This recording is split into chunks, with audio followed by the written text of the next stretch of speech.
A'udzubillahi minasyaitonirrajim. Bismillahirrahmanirrahim. Assalamualaikum warahmatullahi wabarakatuh. Bismillahi tawakkaltu 'alallah la haula wala quwata illa billah. Asyhadu an la ilaha illallah wa asyhadu anna Muhammadar Rasulullah. Allahumma sholli ala sayyidina Muhammad wa ala ali sayyidina Muhammad. Rabbi israh li sadri wa yassir li amri wahlul 'uqdatam min lisani yafqahu qawli. Shadaqallahul adzim. Alhamdulillah, pada kesempatan kali ini kita masih diberikan kesempatan bertemu. Semoga kita semuanya selalu dilimpahkan rahmat taufik serta hidayah oleh Allah Subhanahu wa Ta'ala. Dan semoga semuanya saudara-saudaraku dalam keadaan sehat walafiat, tidak kurang suatu apapun. Pada hari ini, pada kesempatan ini, saya akan memberikan sebuah materi tentang kerohanian, yaitu dengan tema cintailah saudaramu seperti engkau mencintai dirimu sendiri. Dari cerita Anas bin Malik, bahwasanya Rasulullah Shallallahu Alaihi Wasallam itu pernah bersabda, tidak sah, tidak sempurna imanmu sebelum engkau mencintai saudara-saudaramu seperti engkau mencintai dirimu sendiri. Ini kalau kita bahas secara syariat berarti hubungannya dengan jasad atau jasmaniah ini, hubungannya berarti antara makhluk dengan makhluknya. Artinya apa?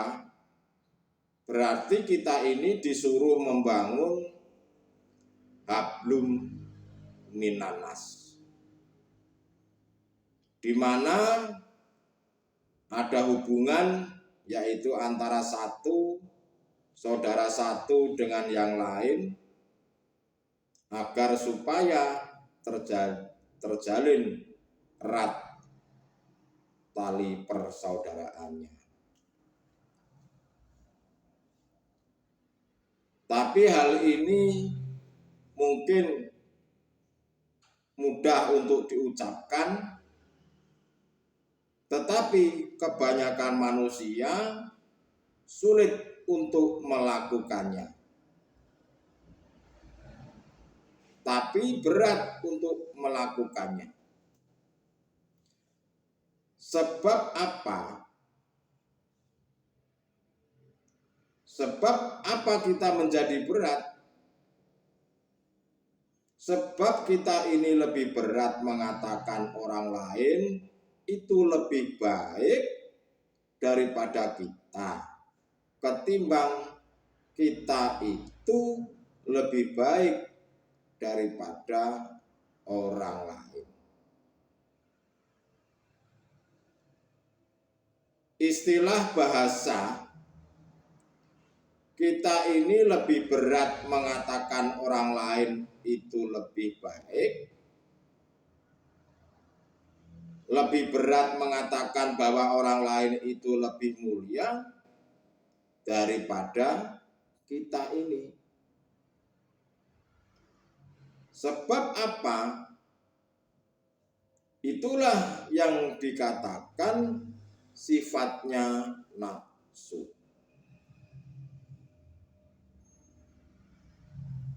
Karena nafsu itu sifatnya adalah mengajak kejelek-jelekan, mengajak ketidakbaikan, agar kita ini bisa mengatakan bahwa saya diri hamba ini lebih baik daripada orang lain.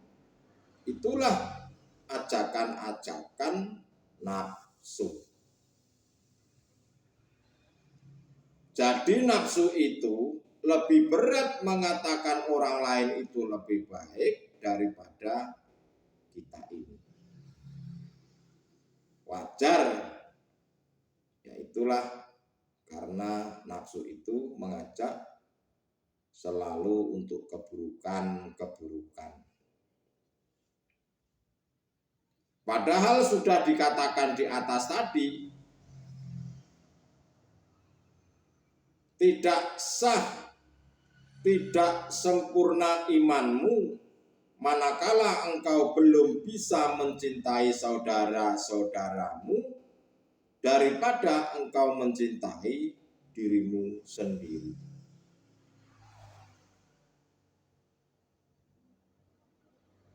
Kalau kita bicara itu, atau bisa dikatakan dipandang lewat kasta sosial, nafsu itu pasti lebih condong mengatakan bahwa kita itu lebih baik daripada orang lain.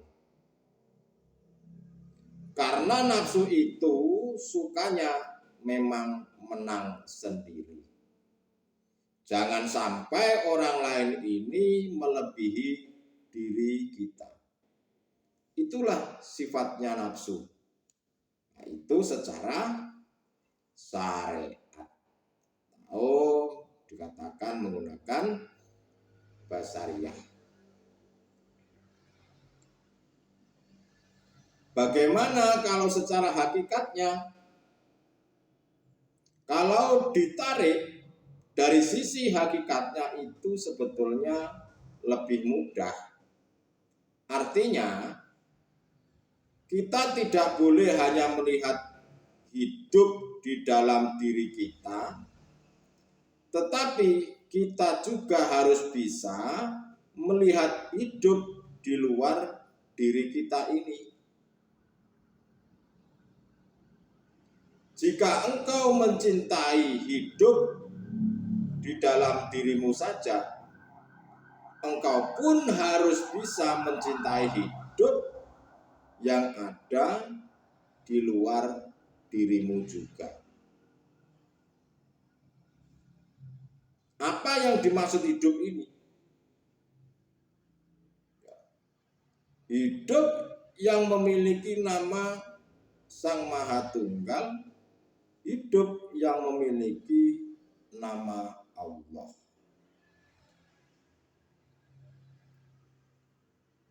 Mengapa manusia ini diperintahkan atau ada sistem berkholwat atau sistem meditasi?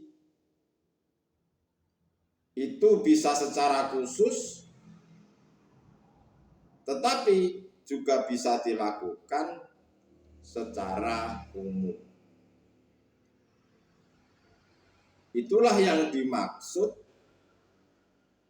kita itu harus memahami tentang pelajaran hakikat makrifat. Saya yakin jika panjenengan semuanya itu sudah memegang zikir sirul asror, itu sangatlah mudah dilakukannya.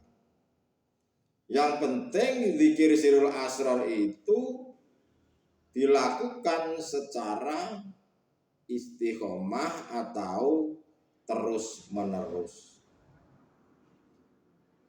Sehingga dirimu ini tidak bisa untuk membeda-bedakan mana kasta yang lebih tinggi atau mana kasta yang lebih rendah. Dirimu akan bisa bahwa dirimu dan diri mereka itu sama saja. yaitu bahwasanya semuanya yang berperan, semuanya yang berkehendak, semuanya yang melakukan adalah hidup, yaitu Tuhan yang Maha Esa.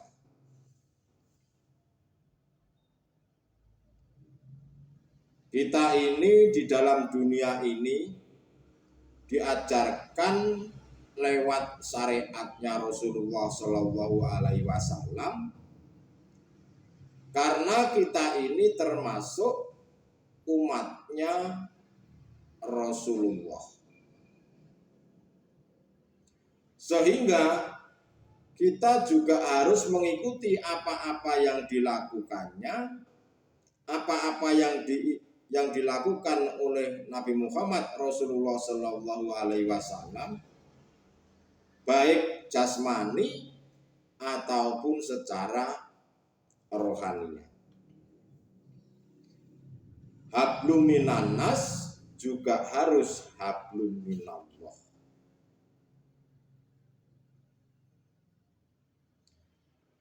Saudara itu bukan yang dimaksud hanya saudara kandung saja, itu tidak. Maksudnya adalah saudara seiman, walaupun tidak ada hubungan darah, itu harus saling mencintai, harus saling kasih mengasihi. Yang terpenting, saudara-saudara kita itu sama-sama mengesahkan Tuhan, sama-sama mengahadkan Allah Subhanahu wa Ta'ala.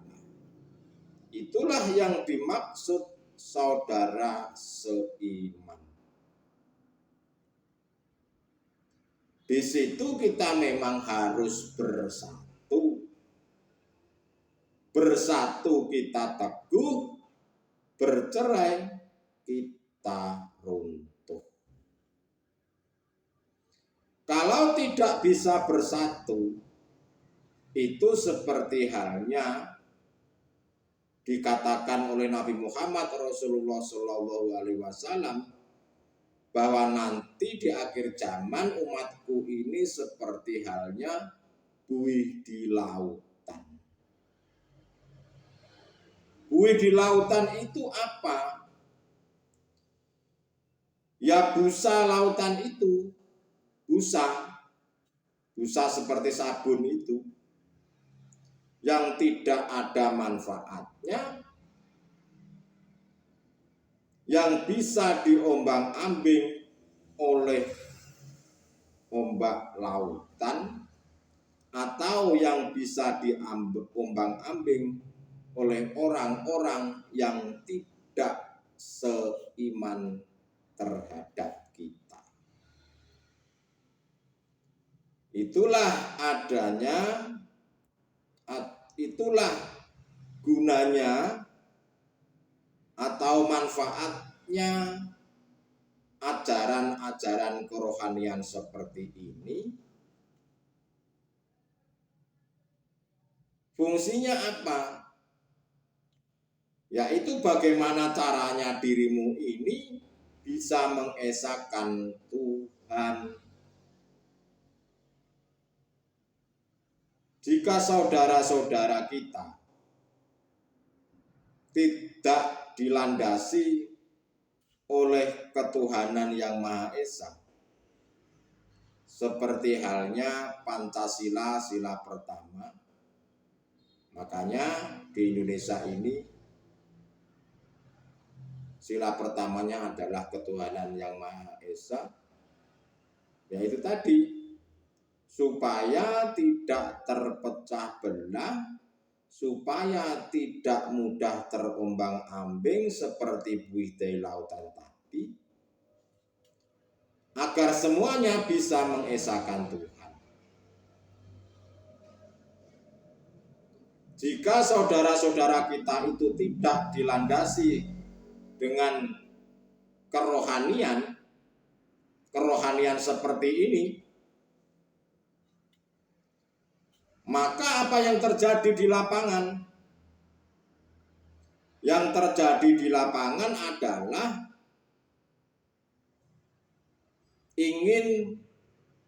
mungkin saja ingin berkuasa, ingin dihargai atau ingin dihormati, ingin dimuliakan oleh manusia. Nah, itulah jika kita tidak dilandasi jasmaniah jasad ini tanpa adanya kerohanian, ya seperti itu.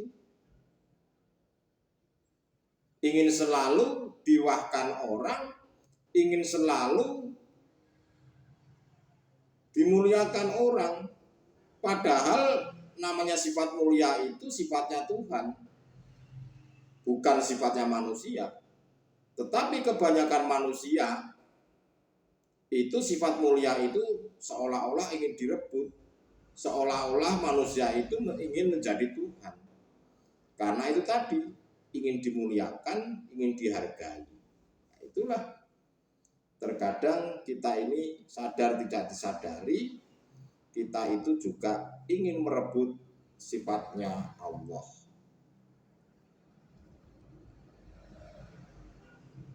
Kita ini akan timbul saling salah menyalahkan terhadap saudara satu dengan saudara yang lain. Tidak adanya toleransi atau tepo seliro. Ya karena itu tadi tidak dilandasi dengan kerohanian.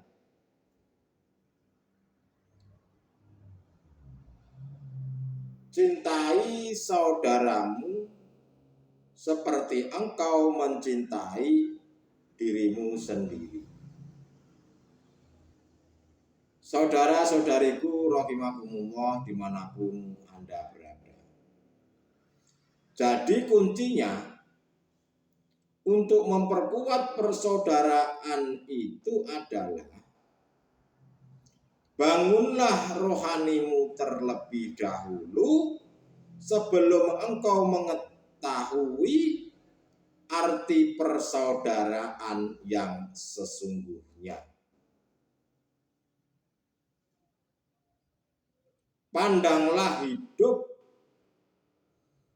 pandanglah Allah dalam setiap aktivitas apapun, atau setiap bertemu dengan saudaramu,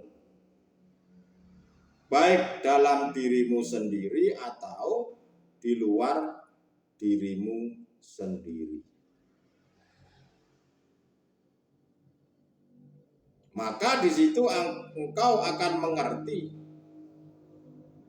apa sih sesungguhnya arti persaudaraan itu yang sesungguhnya.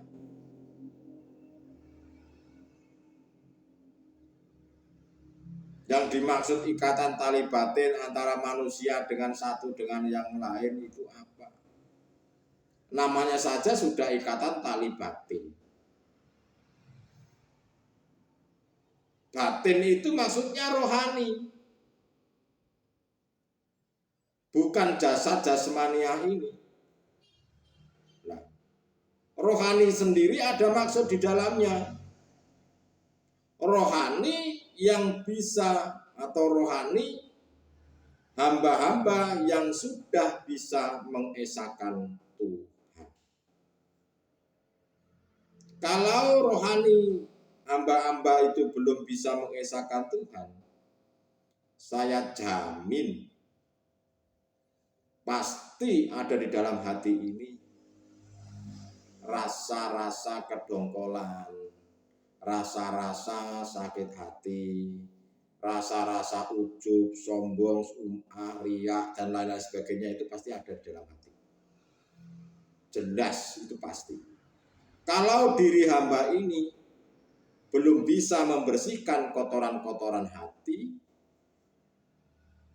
Kalau belum bisa duduk di hakikat dan makrifat, pasti akan sulit yang namanya menjalin ikatan tali batin antara manusia satu dengan manusia yang lainnya.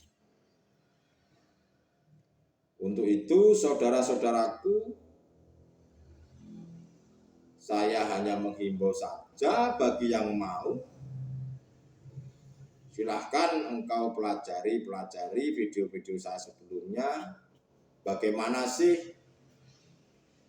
hakikat dan makrifat itu? Bagaimana sih bisa sampai kepada Allah? Silahkan lihat video saya sebelum-sebelumnya.